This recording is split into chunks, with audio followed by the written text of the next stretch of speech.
Well, it's getting closer to Christmas, which means it's time for giving and receiving presents.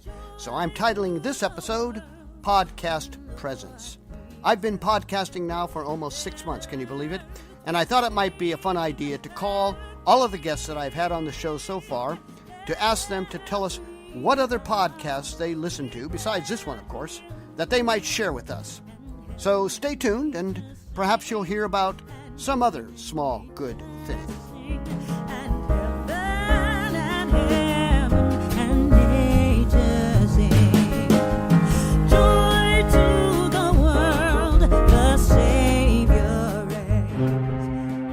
You're listening to a small good thing. Good thing. Small good thing with Steve Zelt. With Steve Zelt.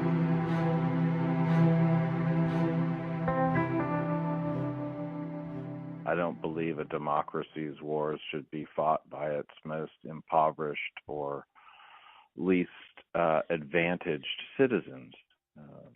That seems to me a sure recipe for frivolous. That's Dr. Liam Corley, who graciously and bravely accepted my invitation to be the very first guest on A Small Good Thing.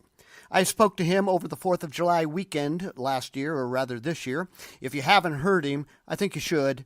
That would be episode 102. I called him the other day to ask him what other podcasts he listens to and might recommend to us. He spoke to me from his car driving home from work. Hey, Steve. I'm not like a huge podcast consumer, but when I do listen to them, there's one in particular I like. It's called Combat and Classics. It's put on by, as you might guess, a combat veteran and classics professors from St. John's University, both in Annapolis and New Mexico. They've got 2 campuses, and they kind of run it like one of their Great Book seminars. But because they're reaching towards the broader military crowd, perhaps. All of their classical works do have some sort of connection to war and veterans. So, plays about Achilles or, they're all the Greek plays, the regular suspects there. So I like that. It's good sort of summary of, say, Plato's Phaedo or different things, and then focusing in on issues that are of interest to this one guy who is a combat vet. I also listen to, kind of not a podcast formally, although I get it in podcast form, the website LibriVox, LibriVox, free books, free voice, is a collective of volunteer readers from around the world reading classic literature, things in the public domain, and then they're ported in a variety of digital formats. I usually get mine through iTunes. But I know it's available in other things, and it's great. Like, especially, in my field, 18th, 19th century American literature. One of the best things I got from them was a version of Moby Dick, read by people from around the world. Actors, professors, regular folk. So it was this wonderful mix of voices.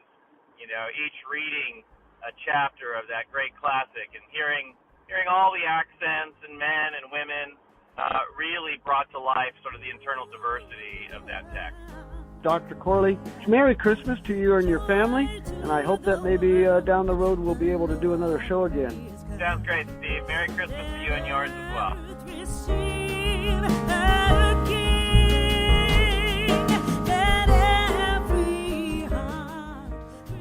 You're listening to E. Jammy Jam's version of Joy to the World, and this gives me an opportunity to give a big shout out to the website called Free Music Archives. There are so many talented musical artists out there, and many of them put their music online for anyone to enjoy and use for absolutely free at Free Music Archives. If you're a podcaster like me, or you need a soundtrack for a film or a video that you're working on, Free Music Archives is the place you want to go, and they are not paying me to say that.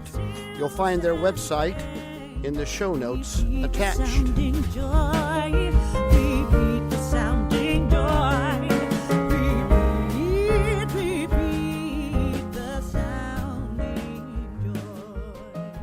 My second conversation partner was with my good friend Larry Enriquez. He appears on episode 103. We recorded our talk shortly after the suicide deaths of Kate Spade and Anthony Bourdain. The self-centeredness of suicide is so final that it has an element to it that is so long-lasting. We can't fix it or go back or change. We can only work on us and how we can continue to live. As both an active police chaplain and pastor, Larry has spent thousands of hours helping people to work through the difficult emotion of grief. If you haven't already, you will find many small good things in his warm and wise words. Larry Enriquez, what other podcasts do you like to listen to that you might recommend to our audience? Well, Steve, I like the Eric Metaxas show, or hour. He says hour, but sometimes it's 2 hours. But I like him because he's a Yale guy, so he's a lot smarter than me, and I need input. I need a well-rounded kind of perspective that I don't get on my own. So he stimulates me that way. There's a lot of different speakers, Steve, from people you would know, like a popular local guy, Greg Laurie, to a popular TV guy, but then guys you don't know, like a David Bahnsen, who is an author and a economic guru, and he wrote a book called Crisis of Responsibility, Our Cultural Addiction to Blame and How You Can Cure It. So I just love the title of that, and I loved hearing their talk about virtue and faith and how that works or doesn't work. So anyway, I just really like Eric Metaxas, and he's a good guy to listen to.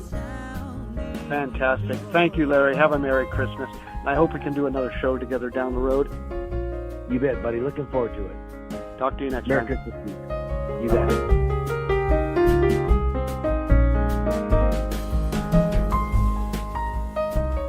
I think we read to remember, or tell stories to remember our own youth, to remember who we were, to remember what our life was like before this part of it changed or before that part of it changed. And that's a function of story. Alison Baker, what podcast would you recommend to our audience? You know, Steve, I don't listen to a lot of podcasts apart from yours, but I do read a lot. And the last book that I really loved and want to share today is called Reader Come Home by Marianne Wolf. And she is a neurologist, a neuroscientist, who works on reading in the brain. And this book is perhaps surprisingly very reader-friendly. It doesn't read like a neuroscience book. It reads like a series of letters. But she's concerned about the way our brains are changing in response to our digital world. And it's really interesting and thought-provoking. I think her main thrust is that our brains adapt to reflect what we ask them to do. So if we read a lot of quick soundbite internet articles and zip back and forth and sort of stay in distractible mode from here's an announcement, there's an announcement, follow that link, our brains start adapting to that and becoming that and not being able to sustain long, deep reading any longer. So really what we're on the cusp of here is a new development in terms of bilateral reading and a bilateral brain, so a brain that can do both deep reading and internet surfing. And so she advocates reading, she plans out a little schema for people who are raising the next generation and for adults who are finding themselves not able to read for long periods of time, even though they used to when they were young. And she says we do need to keep up a steady diet of print, especially in very young people. But also we need to be able to adapt because we're not going back. We're not going to suddenly stop doing internet reading. We just need to be able to switch gears. Reader Come Home. Alison Reader Baker, Come Home. Reader Come Home. Alison Baker, Merry Christmas to you and your family. Thank you for that excellent recommend. I'm glad you at least listened to one podcast, this one. And absolutely. That's the most important and the best one out there. So absolutely. Thanks, I love it. All right. Merry Christmas to you too, Steve. Cheers. Bye-bye. That, of course, was the delightful Dr. Alison Baker. Our talk was episode 105 on the power of stories to create and transmit life in us. and it has been one of the most listened to shows. Strangely, and without planning on my part, her show seemed to have an important resonance with Larry and Enriquez's show just before that, especially on the need to find a way to lift up our head from our own life and see a bigger perspective. And stories do that for us. If you're feeling a little alone this season, and you wouldn't be the only person feeling that, maybe give Alison Baker a listen.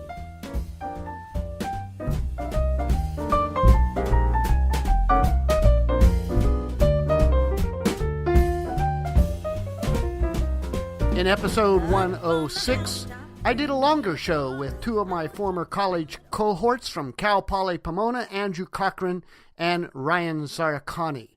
Andrew was in Wisconsin, and Ryan was in California, getting ready to move to China for 3 years and teach English there. We talked about the state of affairs on college campuses today, specifically about the complaint by some people that college administrations and faculty are only presenting a liberal progressive ideology while ignoring or suppressing counter ideas. The desire to re-inject heterodoxy into the academy is simply to ensure that departments within the collegiate systems have various viewpoints, so viewpoint diversity within the departments, because no individual viewpoint is enough, especially in the softer... Andrew Cochran, what other podcasts do you like to listen to that you might recommend to my audience? Well, thanks for having me, Steve. I have been binge listening to the Very Bad Wizards podcast. They are a group of guys, one of whom is a professor of psychology at Cornell University. The other is a professor of ethics and philosophy at University of Texas at Houston. And they go over ethical dilemmas. They go over movies, just about anything you can think of. They probably talk about it. And the thing that I like about them most is I think Ryan and I kind of aspire to be kind of like them. You know, they tackle heady subjects, but they do it in a accessible and often lowbrow manner. So it's right up my alley. And they recently released an episode about A Clockwork Orange, which, as far as I'm concerned, it's one of the best episodes out there about that movie. They obviously take it from a psychological and ethical angle, since that's in their wheelhouse. But I think that anybody who really just wants to listen to some interesting cutting-edge topics, you know, done kind of in a silly manner, but also a serious manner, should definitely check out the Very Bad Wizards podcast. Fantastic. We're going to put that podcast link in the show notes. Andrew, Merry Christmas, and I hope maybe down the road we can do another show together. Merry Christmas, Steve. I would love nothing more. I really wanted to hear from Ryan Saracani, but his microphone was either lost or damaged in his move to China, and we couldn't make that happen. So Ryan, if you're listening, here's wishing you and your wife, Danette, a very Merry Christmas. Up on the housetop, click, click, click, down through the chimney with good Saint Nick.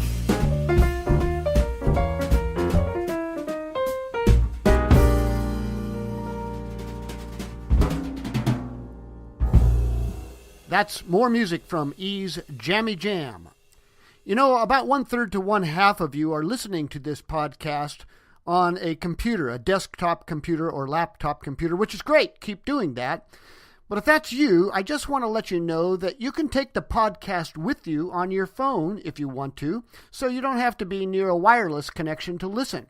All you need is a podcasting app.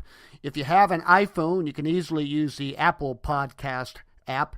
If you're an Android person, there are many apps you can download from Google Play Store. Stitcher is a popular one, but there are others. With either of those apps on your phone, you can then easily search for A Small Good Thing and subscribe. It's all free, and there's at least one big advantage in doing that. Every time a new episode of A Small Good Thing appears, it will automatically be downloaded for you. And once that happens, you are now free to listen anytime, anywhere, even if you're not connected to the internet. You can take it on walks to the gym, or you can listen to it in the car like I do. It's simple, and I thought I'd just tell you about it. You might want to give that a try.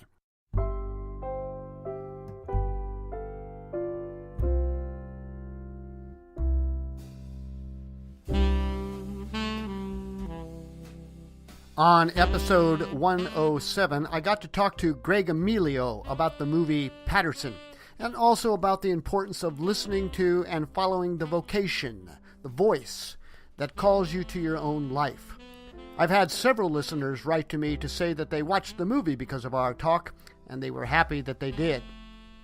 And I think we're taught to think of our lives as insignificant. I think kind of pop culture tells us that if you're not, a movie star or, a politician or doing something really, really important, that your life's not important. I don't think that's true. I think that's long been a project of poetry. Greg Emilio, what other podcasts do you like to listen to that you might recommend to my audience? So there's a few that I like. They're all made by The New Yorker. So there's the New Yorker Fiction Podcast, another podcast called The Writer's Voice, and the New Yorker Poetry Podcast. So the gist of them is pretty simple. For the fiction podcast, they basically get a acclaimed author who has published work in the New Yorker, and they ask that writer, to choose a story from the New Yorker's fiction archive. So going way back in time, the writer gets to pick any story he or she likes. That writer reads the story out loud, so it's a nice experience to hear the story kind of as it should be heard. And then after that, the editor and the author have a brief conversation about it. Fantastic. Can you think of a recent episode or that you listened to that you might just comment on? One of my favorites is their very first one. I think it was recorded back in 2007, but it's one where the author Richard Ford chooses a John Cheever story called Reunion. And it's pretty fantastic. It's a very short story, probably takes them 7 minutes to read. And then they just have a really nice conversation about it, help you kind of understand what the story means. So that's a good one just to get a feel for it, the very first one. Greg, Merry Christmas, and I hope we can do another show together down the road. Absolutely. Merry Christmas to you, Steve. Thanks, Greg. We'll talk to you next time.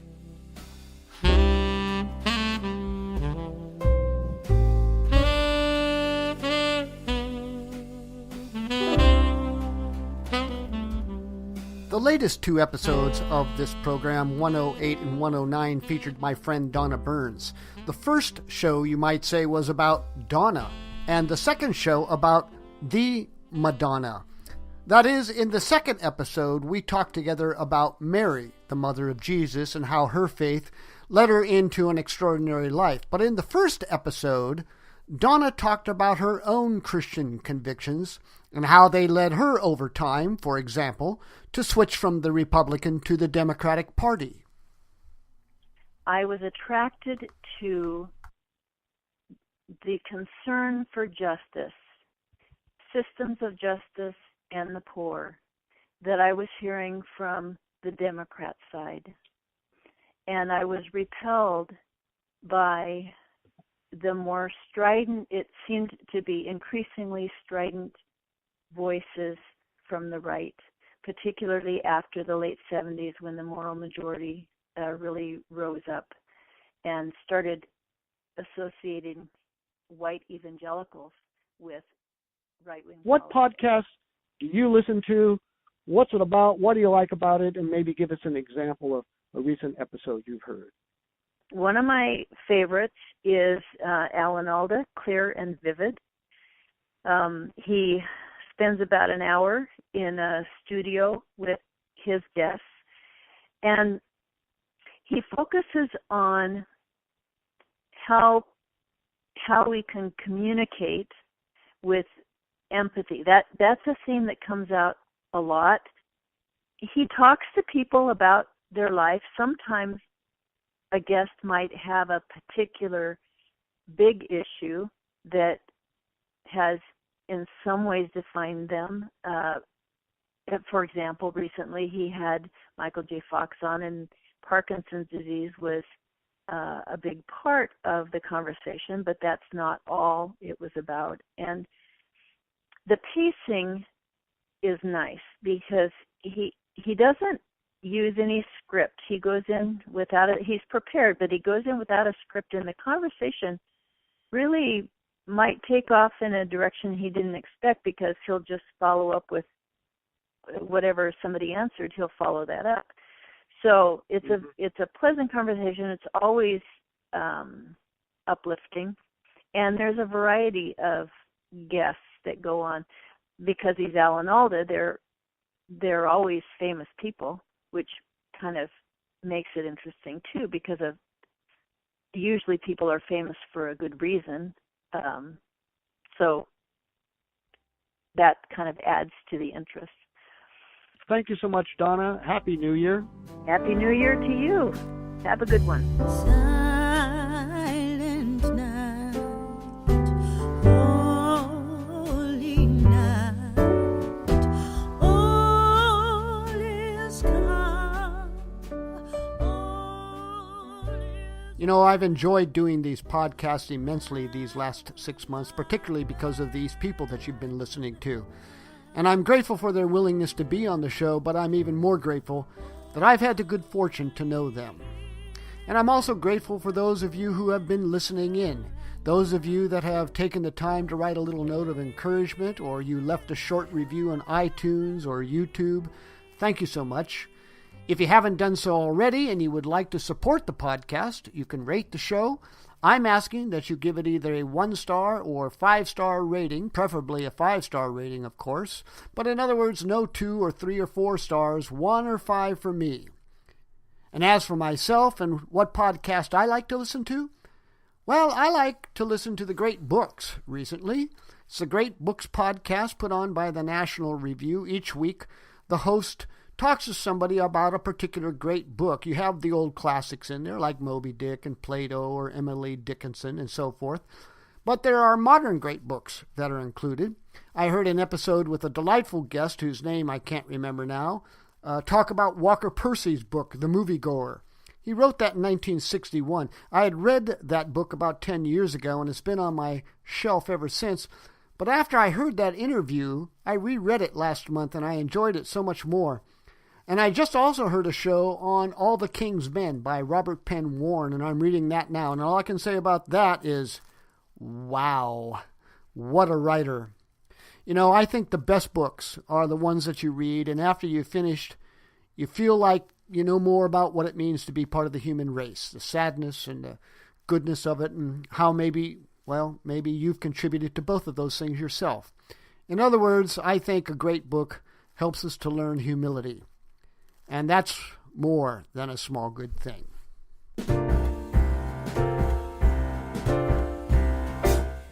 We wish you a Merry Christmas. We wish you a Merry Christmas. We wish. I'm hoping that I'll be lucky enough to talk to Luke Skelas soon after the new year. Luke has been a writer and co-producer of many television shows, most of them you would recognize. Currently, he works on the series Outlander, what the Washington Post calls TV's sexiest show. I'd like to see what he has to say about that, along with many other things. I sincerely wish you a Merry Christmas, and I hope you'll stick around in 2019 to give us a listen.